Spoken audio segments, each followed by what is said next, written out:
Hello everyone. आज का topic है मुगल काल के अंतर्गत आंतरिक एवं बाह्य व्यापार।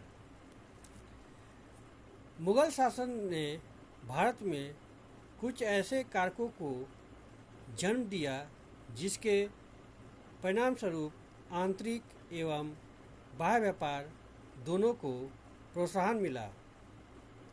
आंतरिक व्यापार को निम्नलिखित कारकों ने प्रेरित किया।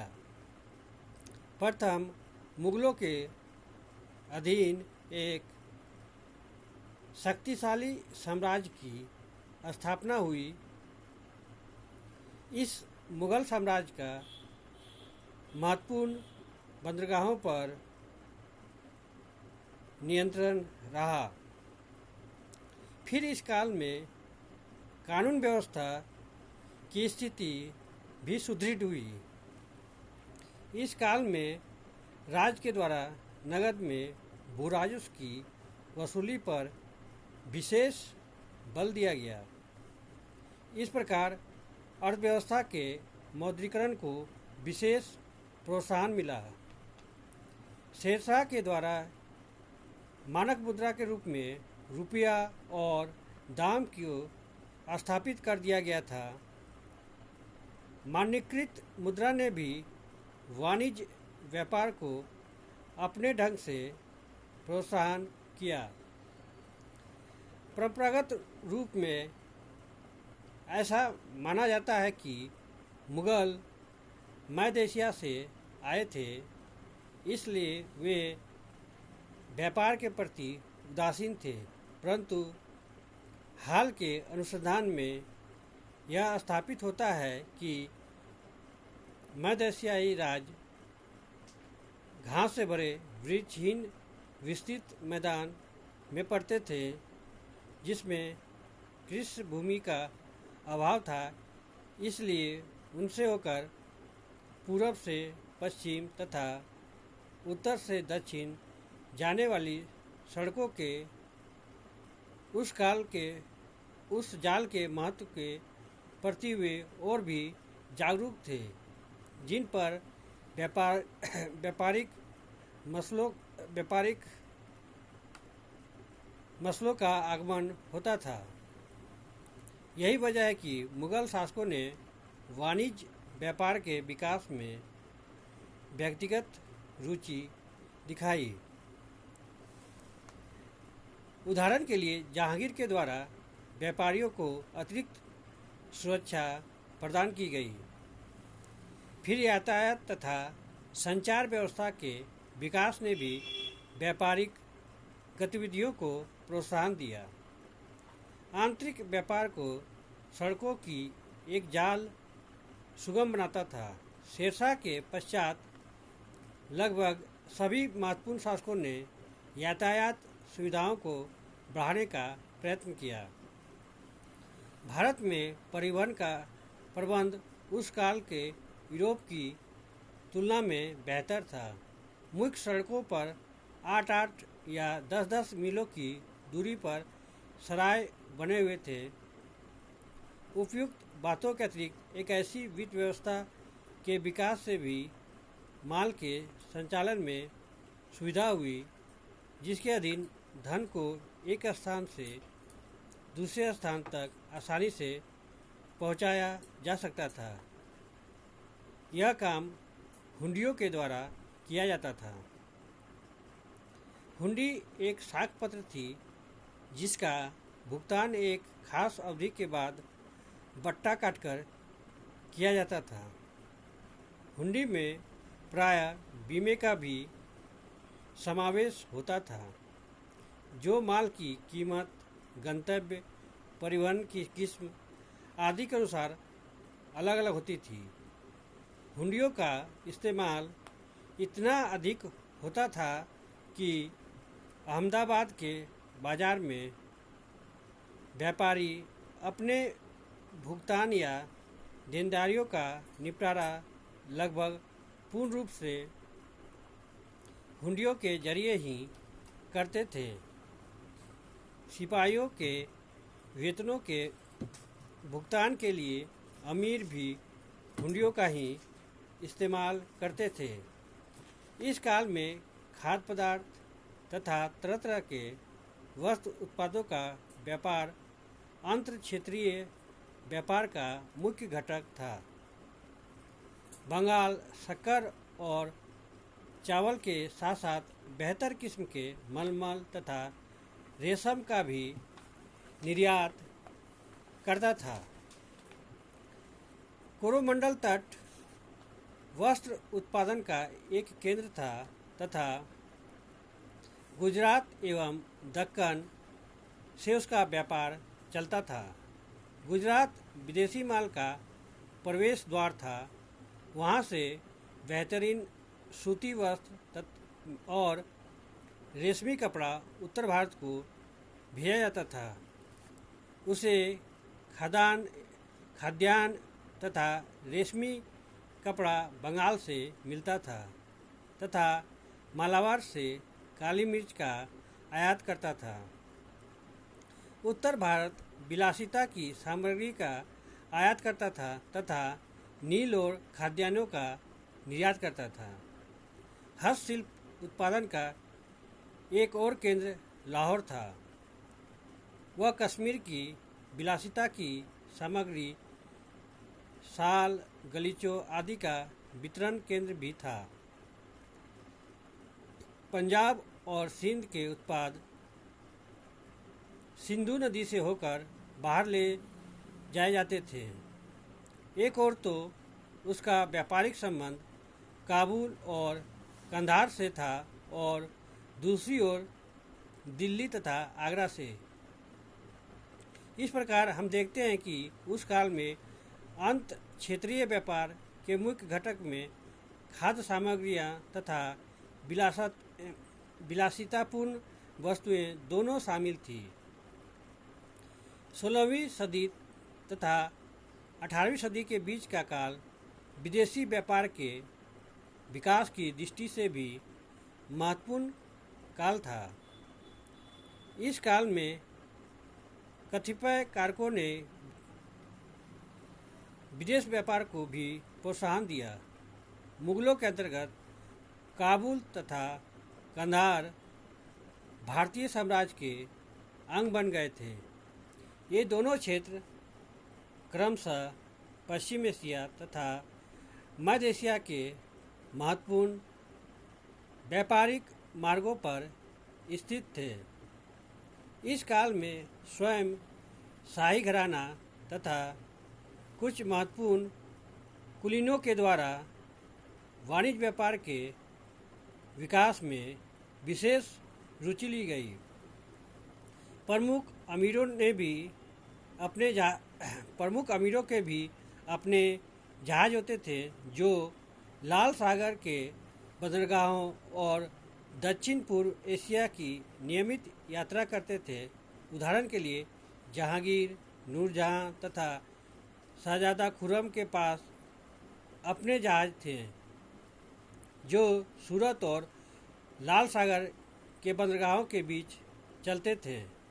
व्यापार के विकास का एक कारण इस काल में 3 शक्तिशाली एशियाई राज्यों तुर्की, सफवी और मुगल राज्यों का उदय था। चीन के मिंग साम्राज्य की भूमिका की भी उपेक्षा नहीं की जा सकती। इन साम्राज्यों ने न केवल कानून और व्यवस्था स्थापित करके वाणिज्य व्यापार तथा वस्तु निर्माण के अनुकूल अवस्था उत्पन्न की, बल्कि शहरीकरण तथा अपनी अपनी अर्थव्यवस्था के मौद्रीकरण में भी सहायता दी। उपयुक्त बातों के अतिरिक्त यूरोपीय कंपनियों के आगमन ने विदेशी व्यापार को गति प्रदान की। स्थल मार्ग से भारत का विदेशी व्यापार मुख्यतः अफगानिस्तान के रास्ते होता था। मध्य एशिया से होने वाले व्यापार पर काबुल का तथा ईरान से होने वाले व्यापार पर कांधार का नियंत्रण था। भारत के स्थल मार्गी आयातों में घोड़ों का भाग बहुत अधिक था तथा उनकी अदायगी मुख्यतः कपड़ों तथा नील से की जाती थी। भारत में गुलामों का निर्यात 16वीं सदी के आरंभिक भाग तक तो महत्वपूर्ण रहा, परंतु 1560 के दशक के आरंभिक वर्षों में अकबर की सख्त पाबंदी के कारण यह लगभग बंद हो गया। 17वीं सदी में हर साल ईरान से बड़े बड़े कारवां ईरानी, आर्मेनियाई और बनिया सौदागरों के माल लाद कर आते थे। 16वीं सदी के मध्य से लेकर 18वीं सदी के मध्य तक भारत का समुद्री व्यापार धीरे धीरे फैलता चला गया। लाल सागर का मार्ग 17वीं सदी के अंत तक यूरोप के साथ एशिया के व्यापार का प्रमुख मार्ग बन रहा था और इस मार्ग पर भारतीय जहाजरानी का वर्चस्व बना रहा। यूरोप के लिए भारतीय निर्यातों की संरचना भी 17वीं सदी के दौरान बदली। कुल निर्यात में सूती कपड़ों तथा बंगाल के रेशमी कपड़ों के भाग बढ़े, जबकि काली मिर्च तथा नील के भाग घटे। आयातों की सबसे बड़ी मद के रूप में चांदी की स्थिति बनी रही। भारत का व्यापारिक समुदाय किसी एक जाति अथवा धर्म का नहीं था। गुजराती व्यापारियों में हिंदू, जैन तथा मुसलमान सभी शामिल थे। राजस्थान में ओसवाल, महेश्वरी तथा अग्रवाल मारवाड़ी कहलाने लगे।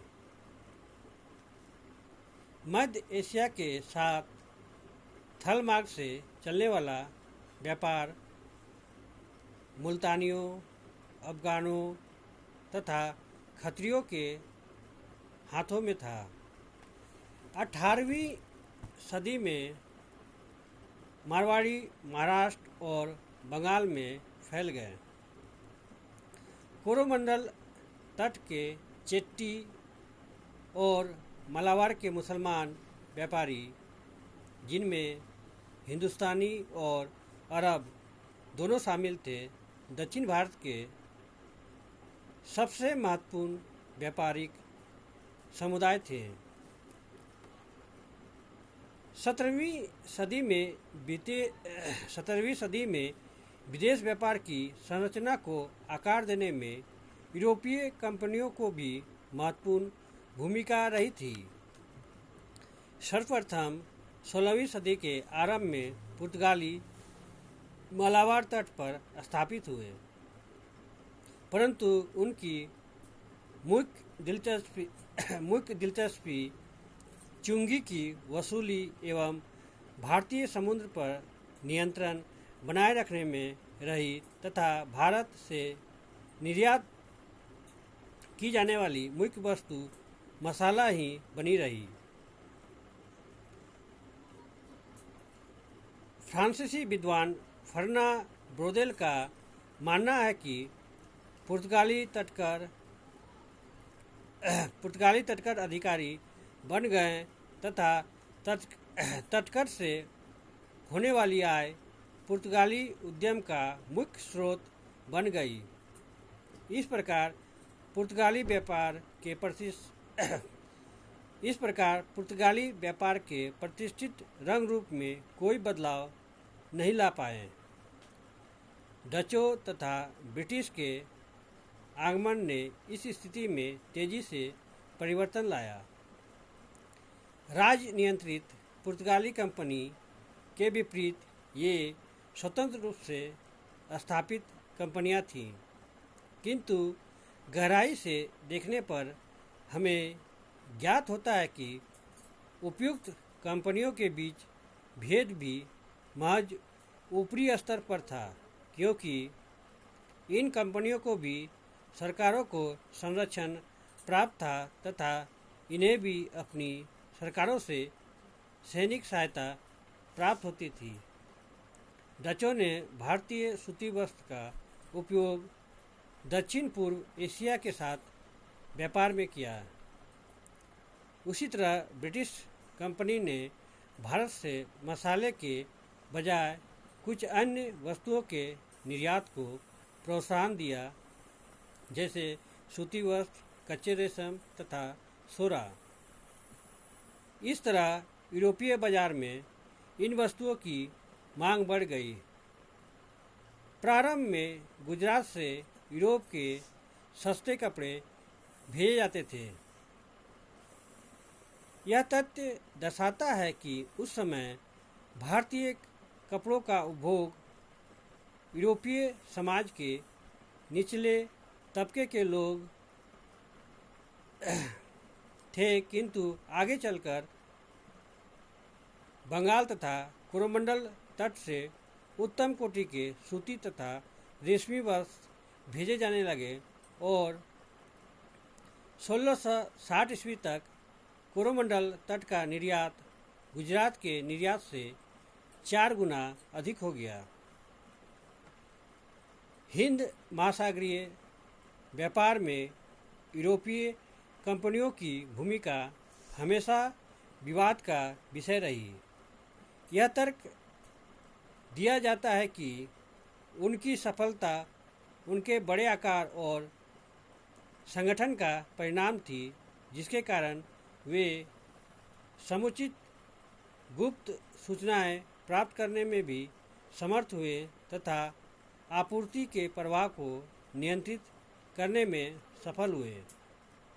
इसके विपरीत एशियाई सौदागर बहुत छोटी इकाइयों के रूप में काम करते थे और एक विशाल संगठित तथा सूचनाओं से बुरी तरह वंचित समूह थे, जो बहुताय और दुर्लभता के बीच पिसते रहते थे। परंतु पूंजीवाद के विकास का परीक्षण करते हुए ब्रोदेल ने पाया है कि यह परिकल्पना संतोषजनक नहीं है। उन्होंने बिरजी बोहरा तथा अब्दुल गफूर जैसे भारतीय सौदागरों की भारी पूंजी और संसाधनों का खास तौर पर जिक्र किया है। लाल सागर का मार्ग 17वीं सदी के अंत तक यूरोप के साथ एशिया के व्यापार का प्रमुख मार्ग बना रहा और इस मार्ग पर भारतीय जहाजरानी का वर्चस्व रहा। यह तथ्य साबित करता है कि भारत की व्यापारिक पूंजी इतनी कारगर जरूर थी कि यूरोपीय कंपनी का मुकाबला कर सके, बशर्ते स्वच्छ प्रतियोगिता का वातावरण मौजूद हो। यह स्थिति कुछ राजनीतिक तथा सैनिक घटनाओं के कारण बदल गई। इनमें मुगल साम्राज्य का पतन तथा मध्य 18वीं सदी के कर्नाटक युद्धों और प्लासी के युद्ध के साथ उपनिवेशी विजय के काल का आरंभ प्रमुख है। इन्हीं शब्दों के साथ मैं इस टॉपिक को यहीं विराम देता हूँ। अगर आप लोग को इस टॉपिक संबंधित कोई प्रश्न पूछना हो तो आप कमेंट बॉक्स में जाके अपना प्रश्न पूछ सकते हैं। Thank you. जय हिंद।